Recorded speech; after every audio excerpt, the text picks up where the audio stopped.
Nung nagkaroon ng puspusan ko, isang kabataan doon, 25 years old, teacher po siya, na nakaranas po ng kakaibang galaw ng Lord.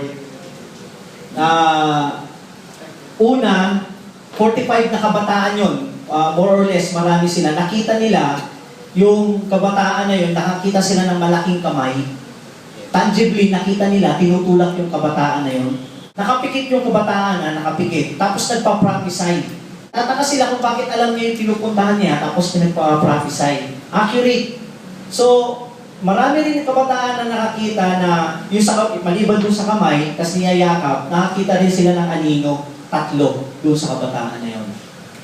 So, at itong nakakatuwa, kabataan na yun, nag-elevate. Umangat. Nag-levitate pala. Umangat siya.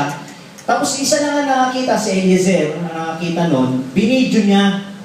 Talagang binidyo na. Kaya lang daw, sa hindi rin daw niya mapaliwanag bakit hindi na i-record yung pag-angat ng bata.